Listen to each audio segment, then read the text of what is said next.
Olá pessoal, aqui é a Dina e sejam bem-vindos a mais um episódio do podcast Chá de Dezembro. O episódio anterior foi uma dica, caso não tenham ouvido, foi sobre como escrever uma resenha. Hoje tive que trazer um tema polémico, como sempre acontece, aliás. Hoje falamos sobre a banalização da literatura, que de certo modo também tem a ver com a universalidade da literatura, o tema do plantão da treta desta sexta-feira que passou. Será um episódio tanto quanto longo, acho eu, se não for será bastante polémico, porque irei falar aqui da banalização, da futilidade e da importância da arte, mas mais especificamente da literatura. Antes de mais, a minha opinião vai estar aqui presente, porém pretendo promover aqui um debate, uma troca de ideias, portanto sintam-se desde já convidados a discordarem ou a concordarem com a minha opinião, mesmo que ela pareça aqui neste episódio um bocadinho apagada, não tanto à amostra. Mas eu já avisei para estarem já cientes do que vai aqui acontecer. Vou começar com a universalidade da literatura. Antes de mais, vamos à definição. Universalidade seria tornar o livro universal, lido por todos. É basicamente quando a obra não se restringe ao tempo e nem ao espaço, explora aspectos psicológicos dos personagens, as situações e os dilemas dos personagens não se prendem ao local e à época em que a história é narrada, tornando assim qualquer leitor identificado com algum aspecto do enredo. Por esse motivo, é por essa razão que os clássicos são clássicos. Exatamente porque atravessam gerações e porque, enfim, por exemplo, o Essa de Queiroz, Os Maias, aquela descoberta familiar, sem querer soltar spoiler, claro, hum, atravessa gerações, não é? Não é só naquela época que aquilo acontecia, também acontece hoje em dia e vai acontecer mais daqui para o futuro. A mesma coisa com Dom Casmurro, Machado de Assis, também. É uma obra em que existe uma traição, não sei, existe ou não uma traição, não se sabe, que também acontece nos dias de hoje, portanto é bastante atual, não importa a época em que foi escrito. E basicamente é isto o que é a universalidade da literatura, é algo que é lido por todos e que é universal e que atravessa gerações. É uma ideia muito bonita dizer isto de universalidade da literatura, porque gostamos muito de pensar que o que fazemos é tão importante que é lido por todos. Porém, a universalidade também significa tornar comum. E muita gente defende que a literatura, ia falar aqui da arte, mas vou-me centrar aqui na literatura porque o podcast é mais voltado para a literatura. Dizem que a literatura é o modo como é dito e não o que é dito. Ou seja, a linguagem não é o que faz a literatura. E agora estou a chegar à questão do tema, que é a banalização. A gente pode se expressar de outras formas, de outros modos. A universalidade aqui deixa de ser tão importante porque ser original é um problema para ela. Não sei se me estou a fazer entender. O que ultrapassa gerações é algo que permanece. É algo que alguém depois vai lá tirar ideias. O universal é o comum.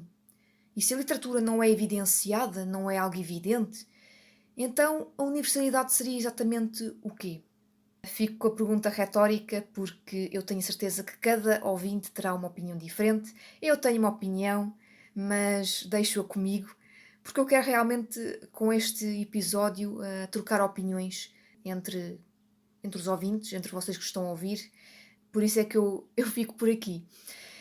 E ainda há um outro conflito, que é se a universalidade é tornar comum e tornar universal, ou seja, para todos, se o autor expressa-se para si mesmo, individualmente, antes de tudo, não é? Antes de tudo, antes de expressar para os outros, expressa-se para si mesmo. Nesse caso, como iria expressar-se para o mundo? Será que a universalidade seria antes uma ideia do autor e não algo que realmente exista? Até porque os clássicos são ideias dos autores daquela época, não é? Eu estou aqui a trazer o exemplo dos clássicos, novamente, porque os clássicos são exatamente um bom exemplo aqui para este tema. E este é mais um outro conflito, é que eu quero que a gente troque ideias.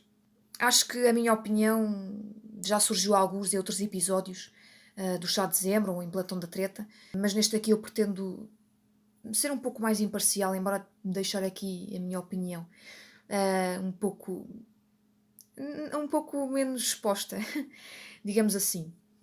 E penso que as únicas pessoas que contribuem para essa universalidade são os tradutores, o que faz sentido, eles são a ponte, entre aspas, para essa universalidade. Porém, a tradução de poesia é sempre um problema, porque a poesia perde-se na tradução, a mensagem nunca é passada. O que me leva a mais outra questão, mas deixo isso para vocês novamente. Mais uma pergunta retórica, porque quero que vocês participem e revelem as vossas opiniões. E aqui esta outra questão é a parte da poesia e da prosa, porque embora os tradutores ajudem muito nesta questão da universalidade, também pecam muito nisto, porque é muito complicado trazer a mensagem mesmo traduzida. Os tradutores sabem do que eu falo, não é? É muito complicado. E ainda agora para os agentes literários, porque também se encontram envolvidos nesta questão, há um problema também com os mesmos na universalidade da literatura.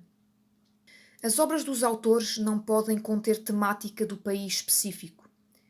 Quer dizer, pelo menos falando dos países lusófonos, porque os Estados Unidos são outro mundo, não é? Acho que toda a gente percebe. Mas também há quem diga que alguns dos nossos agentes não sabem vender a nossa literatura. Mas isso é algo um pouco mais polémico e, bem, às vezes até as traduções são mal feitas, mas isso é outro assunto. E também temos os conhecidos problemas com a distribuição, a falta de livrarias, bibliotecas e etc. E isto mexeria com muita gente. Mas também é outro conflito que também gostaria de trazer aqui para os ouvintes, para todos nós discutirmos no grupo ou até mesmo no YouTube ou noutras redes sociais. Estejam à vontade para debater e para trocar ideias. E agora, indo para outro tópico polémico, ainda dentro deste tema, a banalização no sentido de futilidade. Será, e isto vai mais outra pergunta retórica, será que a internet banalizou a escrita? O interesse é tornar comum a escrita, acabar com a hierarquia e dizer que existe uma democracia nas artes, a literatura incluída, obviamente. Agora, qualquer pessoa pode se imaginar autora e a sua vida pode ser a sua obra ou a sua arte. Realmente, e trazendo aqui um ponto de vista, é importante que a literatura, como exceção e apenas para a elite, termine, não é? Há gente que diz que a arte é importante como serviço comunitário, ou seja, o nome do autor desapareceu. No entanto, há outro ponto de vista de que a literatura deve lutar contra essa banalização, esse lado comum, porque é preciso estabelecer uma hierarquia da qualidade contra a quantidade. Porque o tornar comum, o banalizar, vai também tornar fútil. Basta ver que na internet o que conta é o número de visitas ou de acessos, ou enfim, de pessoas que entrem num certo site ou que comecem a ler uma certa obra. Ou seja, não existe tanta atenção com a revisão, com o texto ou com a capa. Quer dizer, talvez com a capa exista porque visualmente faz sentido a pessoa ter alguma atenção com a capa. No entanto, não há assim tanta atenção quanto havia antes, não é? É certo que a originalidade é um nome um pouco complicado, porque há quem diga que hoje em dia não existem ideias totalmente originais. Todas elas têm base em outras ideias já criadas e a gente só recria com outro olhar e por outro ponto de vista. No entanto, há quem tente fazer o seu melhor e pegar em algo quase totalmente original, repito, não é? Porque não é realmente totalmente original. Hum, o quase aqui é importante. Por esse lado do tornar comum, nós conseguimos roçar um pouco na futilidade em que o plágio ocorre, em que os autores têm as suas obras disponibilizadas em PDF em grupos do Facebook.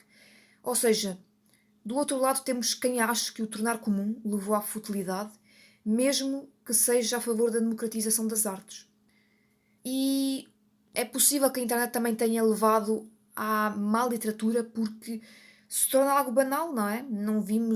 Já não conseguimos ler algo que seja um pouco mais complexo, porque até os clássicos começaram a ser reescritos.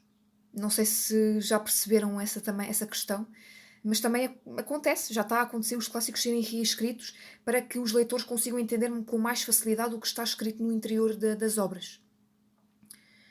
E esta é mais outra questão que eu acho que dá para toda a gente trocar opiniões quanto a isto. E bem, este último tópico é realmente muito mais polémico e, aliás, todo este tema é muito polémico, porém eu decidi realmente trazê-lo porque, a minha opinião, algumas pessoas a sabem, já discuti bastante, já me envolvi em debates e por esse motivo também não revelei aqui a minha opinião, porque quem sabe, sabe, não é? E, e também decidi deixar este tema porque eu acho que até os ouvintes devem trocar a opinião quanto a este tema, mesmo que, mesmo que não seja a mesma opinião ou que alguém discorde de alguma maneira, porque há sempre essas discordâncias e quando se fala da democratização das artes, há quem seja a favor e quem seja contra, e quem seja contra, mas que acha que a futilidade aparece e surge, e que já é demasiado grande. Deixo para vocês debaterem, trocarem ideias, tudo com muito respeito, como é óbvio. E é isto, pessoal. Isto é o que eu tenho para hoje. Um tema que dá para trocar impressões. Espero que tenham gostado. Aqui neste episódio eu preferi apenas revelar os vários pontos de vista, o meu incluído, embora estando implícito. Espero por uma troca de ideias da vossa parte e já sabem, sigam-nos no canal, nas redes sociais. Deem-nos um coffee para podermos continuar a trazer conteúdo de qualidade para vocês. E eu voltarei na segunda-feira daqui a 2 semanas para mais um chá de dezembro. Até lá!